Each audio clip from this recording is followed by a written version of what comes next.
Hello and welcome to St. Gobain and the Economic Times Smart Green Summit and Awards 2015.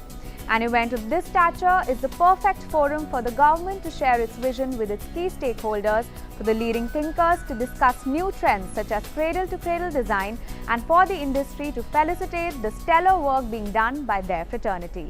Take a look. Ladies and gentlemen, we have the world-renowned Nitish Bharti here with us, who is a supremely talented sand art performer. So ladies and gentlemen, without further ado, please put your hands together. Let's have an innovative start to this extremely wonderful evening. Please welcome Nitish Bharti, the sand artist.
And now, ladies and gentlemen, it's my privilege to welcome to the stage Mr. A.Y. Mahajan, General Delegate, India, Sri Lanka and Bangladesh, St. Gobain, to please come and deliver the welcome address. Good evening, all. On behalf of the Gobain Group, I'm very pleased to welcome all of you to this special evening. Gobain is a large, multi-business global company, which is a leader in most of its businesses. Gobain, a relative newcomer, entered India in 1996 and has achieved strong and profitable growth since then. Today, we are leaders in all our major businesses in India, and we have 20 manufacturing sites and more than 5,000 employees. Since 1996, India has been an important market and an important investment destination for us, and going forward, this will be even more so. We believe that we can play a significant role in shaping the future by designing, manufacturing, and distributing building materials and other high-performance materials which provide innovative solutions to meet the challenges of growth, of energy efficiency, and of environmental protection. This is the core of Gobain's strategy. Specifically for India, we will focus on three broad priority areas: sustainable habitat, innovation, and local manufacturing. In fact, Gobain has pursued a Make in India strategy from the very beginning, and today, about 90% of what we sell in India is manufactured in India. We take pride in our contribution to sustainability and will continue our efforts. In concluding, we at Gobain applaud all the participants in this summit, and in particular, all the over 100 nominees for the Smart Green Awards, for the significant contribution that you have made to this crucial global effort. We are privileged and honored to partner with you. Thank you.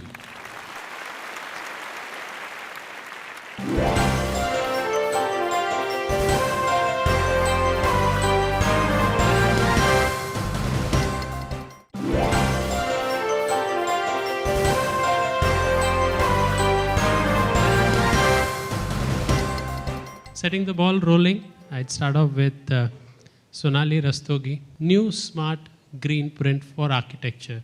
As an architect, what do you feel are the priorities for India? I consider it a responsibility as somebody who is playing a small role in generating a built environment, that whatever you do should be done smartly in ways to just preserve, conserve, and redistribute and reorganize resources so that we optimize them and not be wasteful. What the paradigm of that time is will define what is defined as wasteful. And I think that needs to be understood. So is it that we are talking about when oil is the deciding factor? Or today, is it when we are talking about when solar energy is on the verge or has already made a huge breakthrough? And then we have to consider the built environment from that perspective. So it's really, smart is about staying focused on what is the call of the day as per the paradigm that we are stepping into. I'll move to Pradeep. The social spaces, they matter. How good are we, and how can we be better in incorporating them into the design, so that it's not just the built environment, but also the space between the built environment, which comes into our priorities. Your take on it? I don't think we are doing enough. It's one thing to develop projects like Delhi Haat, but the most important open space is streets. And we've been trying for about a decade and a half and find it's a struggle. We tend to be very car-centric, not people-focused. Even in a city like Delhi, the pedestrian infrastructure is very, very poor and basic. Very, very limited interventions are being done, despite quite a lot of people trying to work with, the most important is the state with whom we want to work and who can deliver rather than, say, a private sort of entrepreneur. So we've tried to have a lot of workshops with the institutions like PWD and so on. But I think a lot more capacity building needs to be done there, and sensitization that there is a need. It doesn't have to cost anything because money is anyway being spent on public infrastructure. It just needs to be more friendlier and usable, and if that starts happening, our cities will start becoming much more livable. Dikshu, the cradle to cradle talks about the larger social, economic, and ecological values. More and more people are talking about the human comfort aspect of it. How can we incorporate that into the sustainability agenda? I would say there are two aspects we should keep in mind. One is the tangible benefits that come through such a system. But we should not forget that there is an intangible benefit to this as well, which is what you were asking, I guess. And the intangible benefit is that if we use, there is so much that has happened in this country in the last 15 to 20 years about just aping a certain technology, aping even architectural styles, a lot of times of the West. But why do we forget that there is recycling or cradle-to-cradle concept also in terms of our culture, in terms of our art, in terms of our vernacular systems? So if we can use those as well, I think there's a strong pitch for C2C in that. I'll move to Pranab.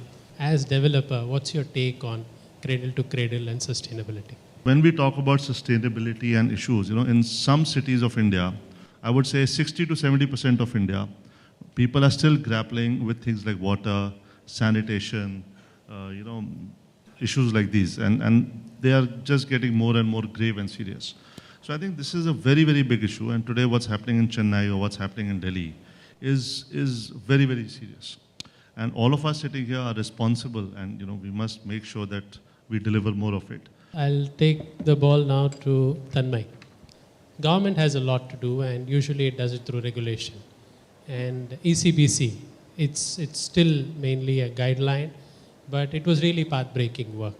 Where do you think the Energy Conservation Building Code stands today, and what more needs to be done? If you look at the economic imperative, there is no way that the cradle-to-cradle approach will ever be mainstream. Because it is in nobody's economic interest to just say, okay, I'll look at the complete life cycle, environmental, social, economic impact of a product. Wherever it has succeeded, to some extent, it is by regulation. Therefore, it has to be ingrained in a lot of policies and regulations in a certain way. But at the same time, there is one aspect of this which is very contextual right now, which is from the employment and economic aspects of doing this new generation, new industry, new kind of a green ecosystem of jobs that can only come if you look at it this way. Because otherwise, we'll be importing technologies, products, systems, maybe setting up a factory here to manufacture it, and that's about it. Whereas, again, if I look at the examples of work done where, if you look at the Indian way of, say, making a building, and look at what are the advantages of the best in the Western world, and again, I'm going back to what Mr. Santanam said, there is an innovation that connects the two, because we have the learnings from there. I can foresee that we will have a new generation of industries that will cater only to this. And finally, construction sector, one of the largest employment generators, has the ability to disseminate this money and the economic power of this to the last person who actually makes the building. Griha, I come back to you, Sonali. Griha rating, what else do you think it needs to have if you were to think of a Griha 2.0? Well, with sustainable thinking. And rating systems are very, very important, because there is one change when there is a systemic shift towards sustainable thinking. There is another one which you're able to gauge what you do. Today, talking about smart, I mean, we count steps on our phone, how much do we walk? And it surprises us. Look, we're not walking 10,000, we're actually walking 2,000 steps in a day. We think we're active people, but we are not. So rating kind of plays that watchguard role. And it's a checklist. So you're able to gauge, oh, really? Am I really not being that sustainable? So it kind of gives you, okay, if I can not do this, maybe I do that. But it gives you a way of, I think, a watchdog on your own conscience. And for me personally, that is one of the most important roles that a rating system plays. Pradeep, I come to you now.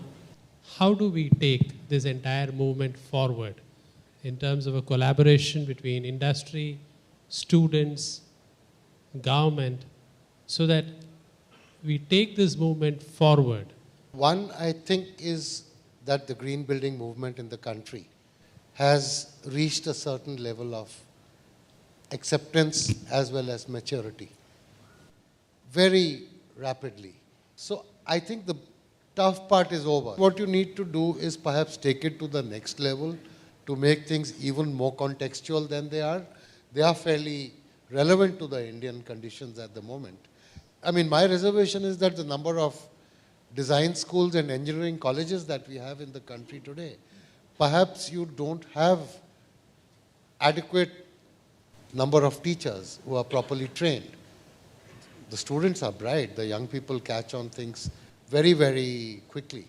So I think we need to address the issue of teachers rather than the students. Teach the teachers first. Teach the teachers first, I think. I take it to you, Pranav. You're, of course, a very important developer. You also run the largest private school. What's your take on teach the teachers and teach the students aspect? I think teaching the youth, especially the new and upcoming architects, is very, very important, because once they learn it from the beginning, they'll take it forward. All the schools, all the colleges should talk about it. I think even in schools, why only in colleges? I think even in schools, when kids are young, when they're growing up, there should be a case on sustainability and, the issues that we are facing. Because as the responsible people, we have to teach them since they get into school. So it should be a subject, actually. Thanks. I take the ball to Dikshu. So it started off as a trend, and it's gathering momentum. 10 years from now, how many design studios do you see using C2C as a standard? This is, of course, a promising trend, and I don't think there's any looking back on it. But if we really wanted to even gather more steam than what we anticipate it will be, the way it's going, I think it has to be completely a change in mindset in society all the way through. You were just now talking about teach the teachers.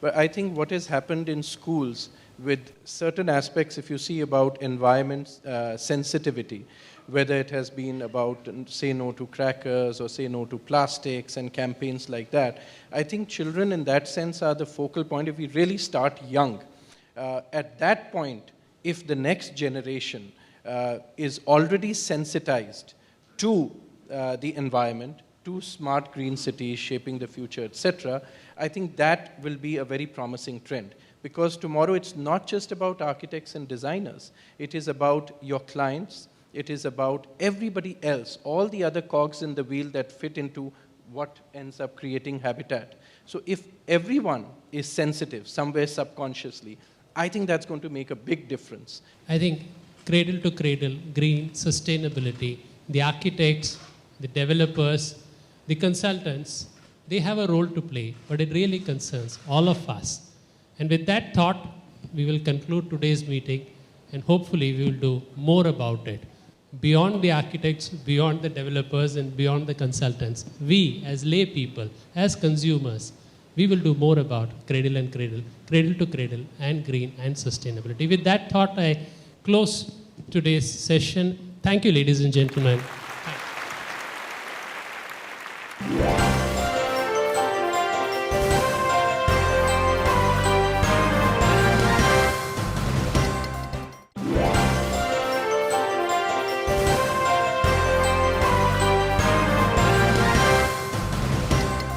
I'd like to request Mr. Lamba and Mr. Mahajan to do the honors. We will, of course, be proceeding with the coveted awards ceremony. So, ladies and gentlemen, without further ado, we begin with the awards. Our first award for this evening is the Smart Green Office Award, and it goes to Infosys Software Development Block 2 and 3, Hyderabad. So let's have a big round of applause for them.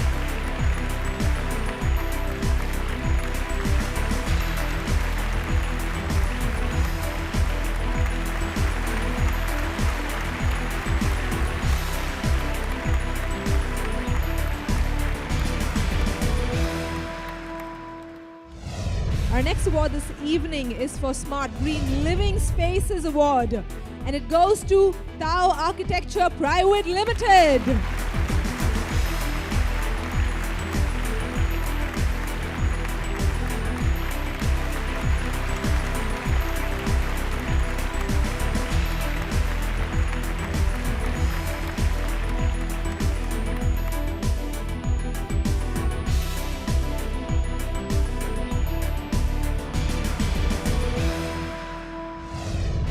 Our next award this evening is for the Smart Green Social Change Award, Development Alternatives. It's our privilege to welcome on stage Dr. Ashok Khosla, Chairman, Development Alternatives, and his team to please come and collect the award.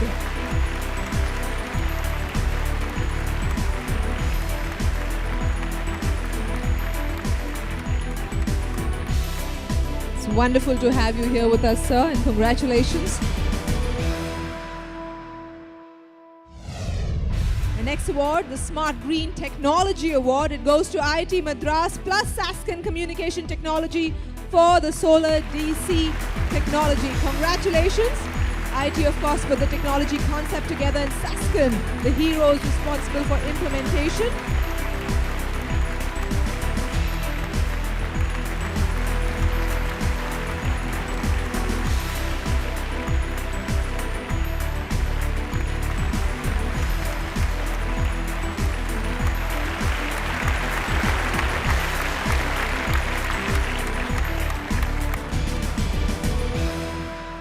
Congratulations once again, and with that, we proceed with the Editor's Choice Awards. Ladies and gentlemen, in this category, we begin with the Smart Green Healing Space Award, and that goes to Fortis La Femme Bengaluru. Could we have Rajesh Sivan join us on stage? Welcome, sir, and congratulations to Fortis La Femme Bengaluru.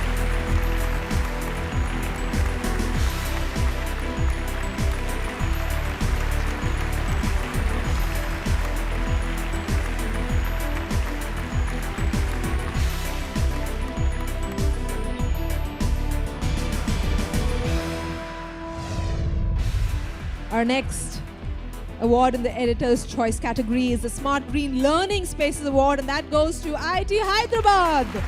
So KVL Subramanian here, receiving the award on behalf of IIT Hyderabad.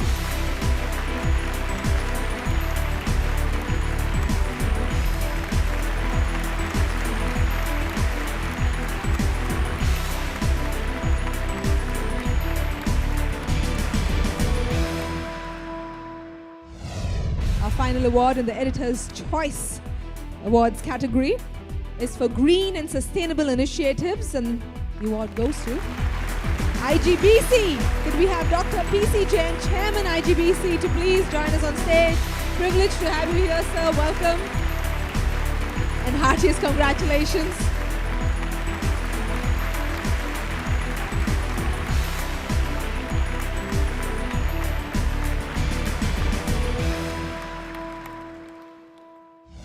And now, ladies and gentlemen, we come to a very special award. Now, when the jury was taking call on the winning entries, all the jury members decided unanimously that there should be an award for the Smart Green Leader for lifetime achievement for immense contribution towards sustainable and eco-friendly measures. Essentially, we're talking about a gentleman who is walking the talk. He's showing us the way. He's a visionary, ladies and gentlemen, truly paving the way ahead. So please, with a huge round of applause, please welcome on stage Mr. Y.C. Deveshwar, Chairman ITC, to receive this very prestigious honor, the Jury Smart Green Leader Award Lifetime Achievement.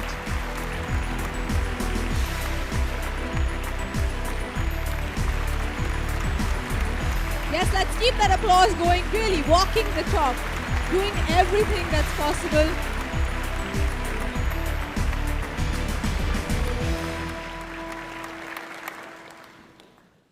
Gentlemen, I feel indebted to the jury for doing me this honor. This is not one man's work. Team ITC has been at it. They've been sweating very hard to realize the vision that we set out for ourselves almost 2 decades ago. Thank you, ladies and gentlemen, for giving me and honoring me and giving me this privilege. I truly value it. Thank you very much. Let's have a round of applause for everyone who's joining us on stage, all the winners here tonight.